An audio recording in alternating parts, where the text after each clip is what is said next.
नमस्कार दोस्तों, आज के हमारे इस वीडियो में हम आपके लिए अपरा एकादशी की व्रत कथा लेकर आए हैं। एक समय की बात है, युधिष्ठिर महाराज भगवान श्री कृष्ण से पूछने लगे, हे माधव, ज्येष्ठ मास के कृष्ण पक्ष में आने वाली एकादशी का क्या नाम है तथा इसका क्या महत्व है, मुझे विस्तार पूर्वक बताइए। हे युधिष्ठिर, आपने जन कल्याण के लिए बहुत ही उपयोगी प्रश्न पूछा है। ज्येष्ठ मास के कृष्ण पक्ष में आने वाली एकादशी का नाम अपरा एकादशी है। यह एकादशी प्रेत योनि में गई हुई जीवात्मा को मुक्ति प्रदान करती है।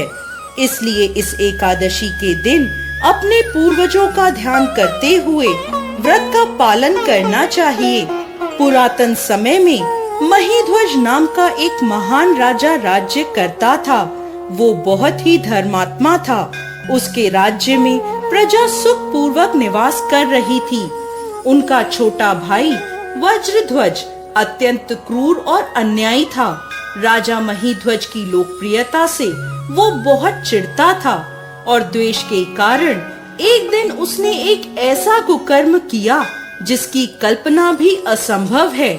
रात्रि के समय वह महल में गया और उसने अपने भाई महीध्वज की हत्या कर दी और उसके शव को बेरहमी से नगर के बाहर एक पीपल के पेड़ के नीचे गाड़ दिया। इस प्रकार राजा महीध्वज की अकाल मृत्यु होने के कारण राजा को प्रेत योनि प्राप्त हुई और उसी पेड़ पर रहते हुए और वह आने जाने वालों को परेशान करने लगा, इधर उधर भटकने लगा। एक समय ईश्वर की इच्छा से महान ऋषि धौम्य उसी पीपल के पास से गुजर रहे थे। तब उन्हें उस प्रेत के होने का आभास हुआ। अपने तपोबल से उन्होंने उस प्रेत को देखा और यह भी जान लिया कि उसकी यह दुर्दशा कैसे हुई थी। उदार मन वाले ऋषि ने प्रेत की योनि में रहने वाले राजा को पेड़ से नीचे उतारा और उन्हें परलोक विद्या का दान दिया।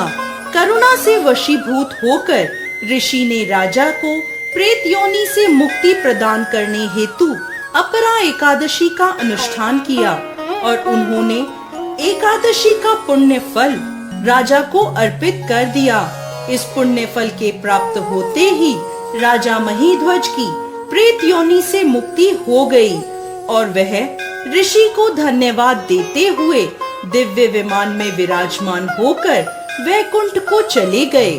कथा को समाप्त करते हुए भगवान श्री कृष्ण कहते हैं, हे युधिष्ठिर, जो भी व्यक्ति अपरा एकादशी का श्रद्धा और निष्ठा पूर्वक पालन करता है वह असीमित पुण्य संचित करता है। यह एकादशी ब्रह्म हत्या, भ्रूण हत्या, धन संचय के लिए शास्त्रों का अध्ययन, गुरु की निंदा आदि पापों से मुक्ति प्रदान करती है। शास्त्रों में मनुष्य जीवन में करने योग्य कुछ पुण्य कर्म बताए गए हैं, जैसे कि कार्तिक मास में पुष्कर में स्नान करना, काशी में महाशिवरात्रि का पालन करना, गया में पिंड दान करना, पुष्कर में स्नान करना, माघ मास में प्रयाग में स्नान करना, स्वर्ण का दान देना, भूमि का दान देना आदि।